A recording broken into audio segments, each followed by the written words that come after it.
So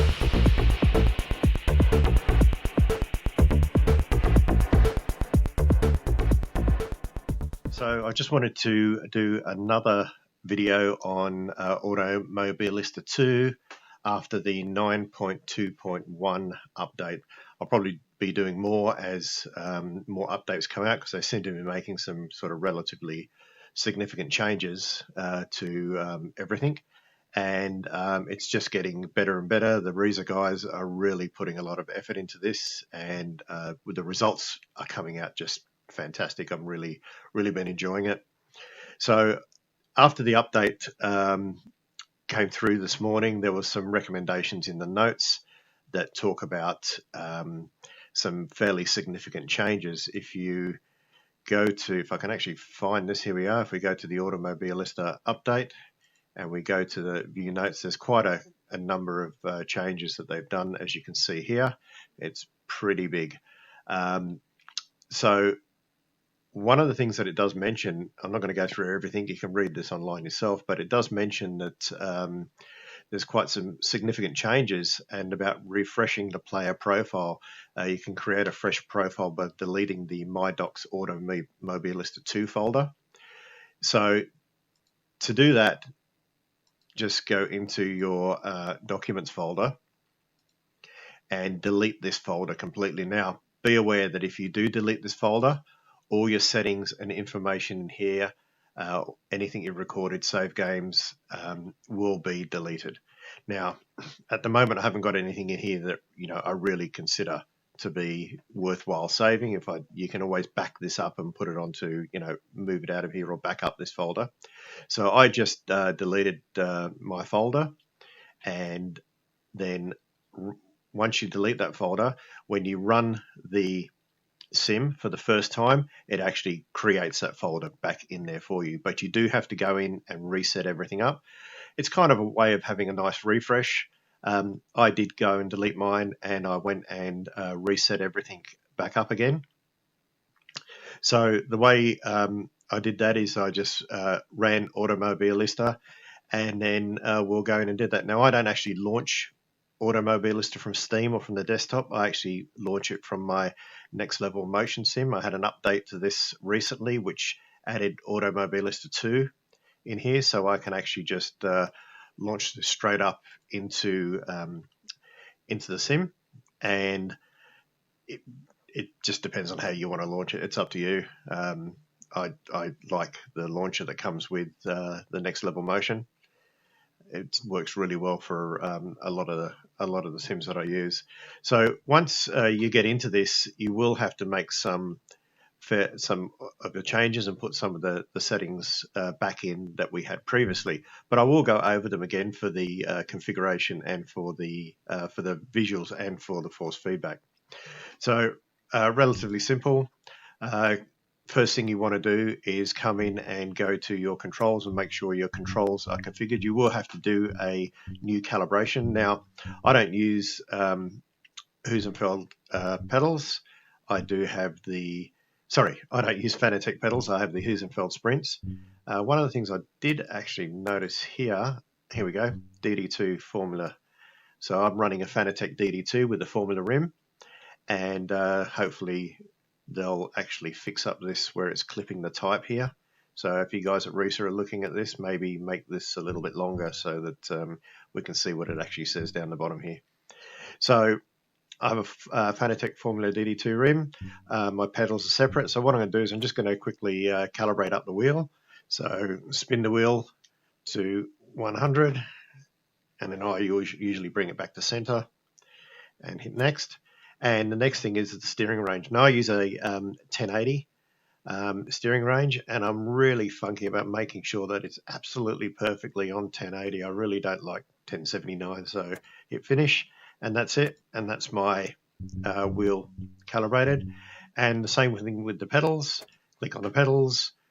As you can see here, my pedals aren't actually active. So the way we fix that is if I come into configuration, edit assignment, and I click on throttle and press down and let go, it maps my throttle, click on my brake, press my brake pedal, let go, it's a brake, and then click on my clutch and press down and brake. And as you can see, these change to RX, RY, and RZ from what they were. So now if I go back into the control scheme and hit calibrate pedals, it now selects my pedals correctly when I push them down. And I save that, and that's done. Now, the next thing I want to do is while I'm here, I may as well do my force feedback. So as you can see here, the force feedback is sitting on old default. I've been playing with new default, and so what I'm going to do is I found that where I had on one of my previous videos, I was sort of down around the 30 mark for the gain. So what I do is I have my wheel set up at 100% force feedback. I've mentioned this in the previous video. I'm not going to go right back into this. Have a look at the earlier video where I talk about the reasons why I set my force feedback to 100%. The quick answer is so that I can use all the dynamic range of the wheel. And then what I do is I make the change within the sims to either the gain or the strength, depending on what sim you're using. So I found the gain in here usually around the 37 mark. The low forces, I like to have some of these little low forces, some of these little subtle effects. I usually only put that down around sort of 10. I'm still playing with this, trying to get it where I feel it'd be right, but maybe I'll just come a little, 10 will do. And the FX, all these little, the nuances, like some of the ripple strips and the bumps and the little bits and pieces, I usually run that around sort of 23, 25. Let's put it on 25 and see how we go. And then that's my force feedback setup. And then there's a lot of other buttons and bits and pieces that you can assign. I use a couple of DSD button boxes, and yes, I know I'm in VR. How do I see the button boxes? Well, I see the button boxes because I actually have them. It's more from muscle memory. I used to just race using a screen, not using a VR headset, but I'm kind of just used to where they are. So I have my center VR headset. I'll just assign that. I have the seat up and seat down, so I map that to a couple of switches. So I have my seat up, my seat down, my seat, sorry, forward or backward, my mistake, and seat up and seat down. Down, come on, there we go. Multiple inputs are detected. All right, let's try again. There we go. I don't actually set anything else in here because there's nothing else I actually use. Let's have a look in game. Okay, I have a pause button. I map a pause button. Oops. Let's do it the right way this time. That was up, it should be down. And my reset button. There's some in-car management menus and bits and pieces. So the in-car management menu I set to a one of the rotary knobs.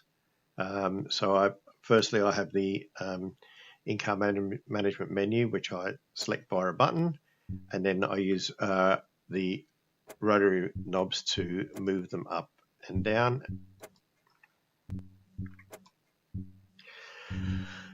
So that's about it for that. There's some other settings in here, for instance the KERS and DRS, so I map those to on my actual steering wheel.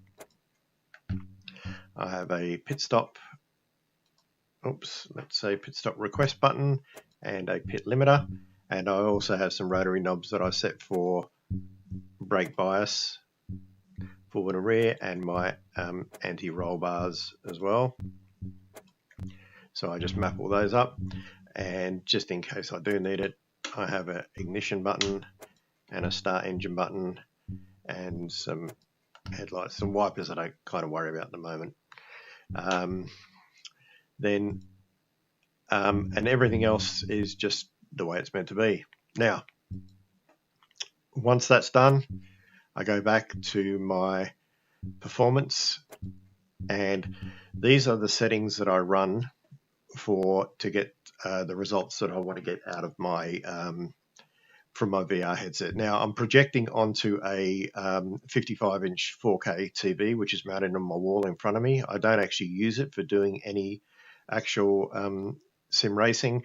It's purely just for capture purposes, like this video, for instance, and for running through some of the menus. But all my sim racing is actually in VR. So I just have that windowed. Having it windowed makes it easier, so I'm not having to Alt-Tab to other applications. I can just minimize the window and come back into it. So these are my settings. Texture resolution is medium. The texture filtering is 16x, and as you can see through here, I'll let you sort of go through these. You can always pause the video and go through these.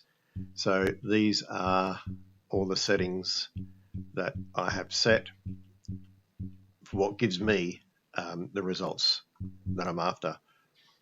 The next thing I do is I go into visual effects and I turn the post-processing on if it's not on. And the one thing I found is this exposure compensation. That's by default on 1.0. I found it's just a bit too washed out. So I do explain about this in my previous video about how adding a little bit more contrast actually makes the sim look a little bit, what's the word I'm looking for? Just a little bit clearer. It just gives you a little bit of clarity when you add a bit of contrast. And as you can see here, this is very similar to my previous video that I did. The previous video I had it on 0.6. You can sort of play with this. If you want it darker, you just go down. If you want it lighter, you just come back up again.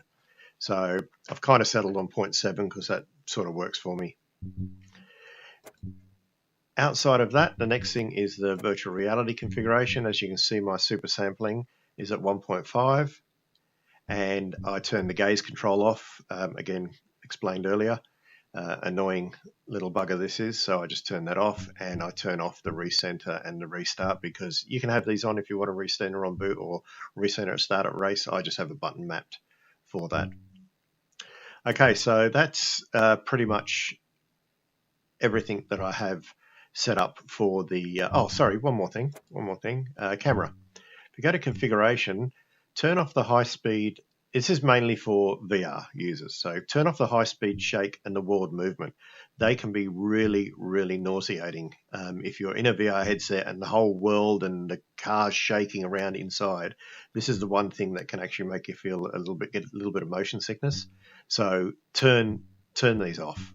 So turn this one off and turn the word movement down to 0, and you'll actually find it does feel more natural. Okay, so that's one thing I do kind of recommend. Okay, so once that's done, what you can do is when you make these changes, it will come up and ask you to restart the game for the changes to apply. I've already made the visual changes, so these changes have already been applied, but I'm going to quit out anyway. And I'm just going to go to my documents folder and go to the Automobilista setting, and you'll see a file in there that says graphics config Oculus DX11. If you right click on that and go to open with Notepad and scroll down the bottom, you can make these changes, and I find it really does help. The sharpening strength needs to be on 1 point and then 6 zeros. The sharpening clamp on 0.09, and the offset bias to 1.2. So you just, and there's 5 zeros after it, and so just change these. And after you've changed these settings, just close the document, and it'll usually ask you to save if you haven't made the changes before. So just save that. This will actually help with a lot of that visual clarity as well.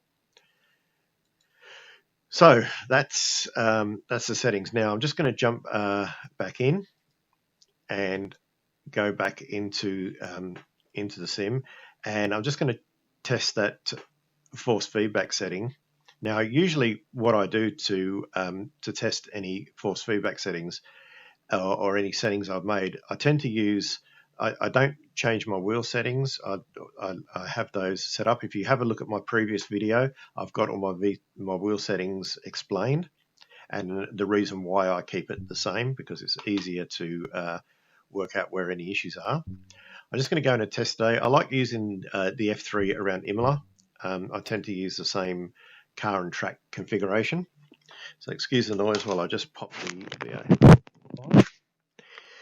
Now, there's going to be a bit of movement here because I'm running in VR, and I've also got a motion sim running. So it could get a little bit jarring when you're viewing this, but unfortunately I can't record through the headset. So you'll just have to sort of take my word for how good this really looks. So what I'm going to do is just fix up this seating position. It's better. And we're just going to take a little bit of run around now. The tyres are cold and they are slippery. So what I'm trying to figure out is just how nicely my force feedback feels.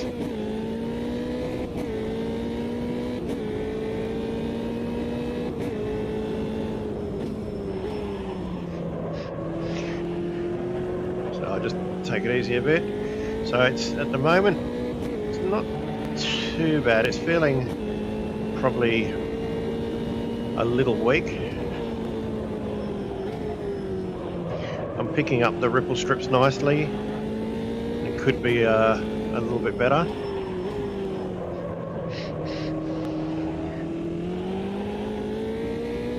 Yeah, I think I need to get a bit more resistance in here than what I already have.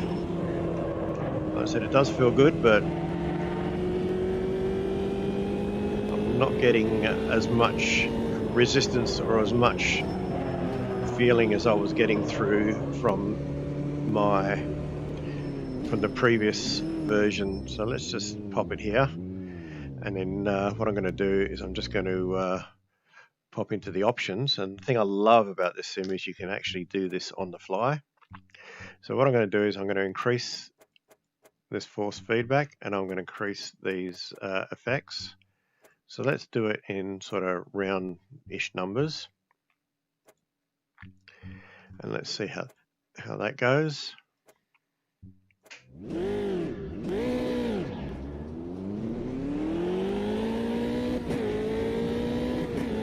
you can see, I'm getting a bit jarred from my motion sim. Oh yeah, that's better. Yeah, now I'm starting to get some...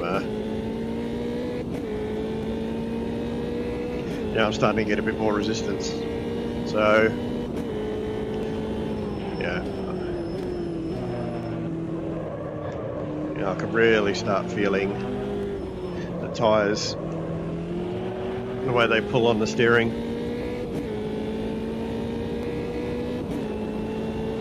You know, picking up some nice subtle ripples across there. And there, let's run this ripple strip here.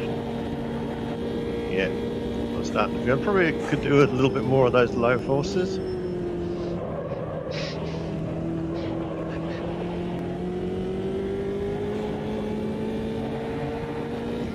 But I'm getting some nice vibration through the wheel from the ripple strips. Yeah.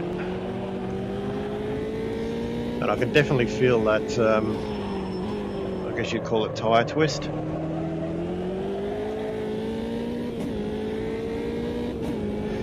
So I'm pretty happy with that level of force feedback. The other thing too is you've got to realise with a lot of force feedback is if you're doing a longer stint, then it can become very tiresome. So you want to find that balance of getting the right feel, but something that's not going to, end up, causing you discomfort over a longer race.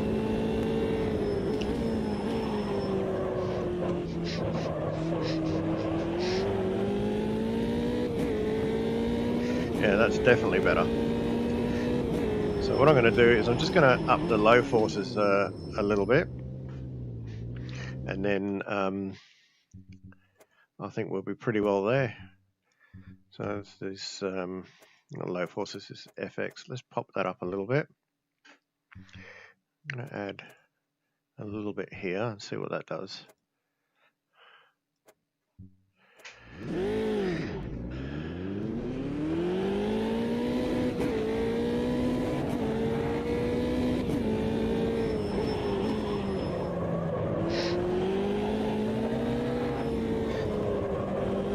Yeah, that's definitely better.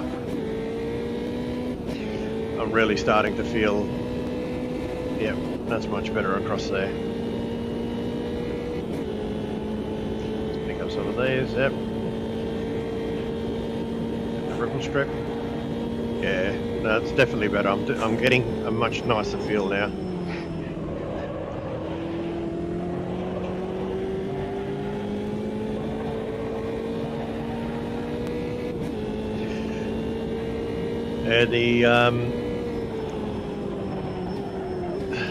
The last update took me a little while to sort of get a good feel to it, but this one is definitely a lot nicer. They've certainly done some amazing work, Reza. I love the amount of effort they're putting in.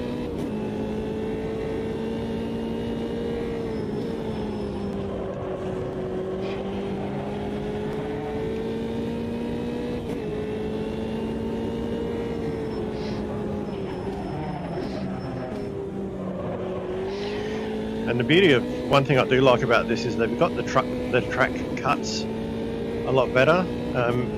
In Project Cars, the track cuts were brutal and not really, oh, here we go, what I would call realistic, where they've made the track cuts more in line with what it's like, say, on iRacing, where you can get out on some of these areas and use a lot more track.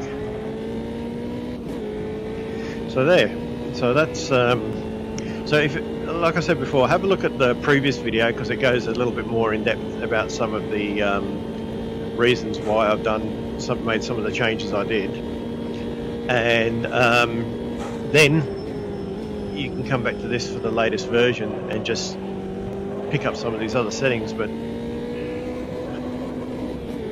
hopefully it helps a little bit. Again, I really appreciate all the feedback and really appreciate the comments.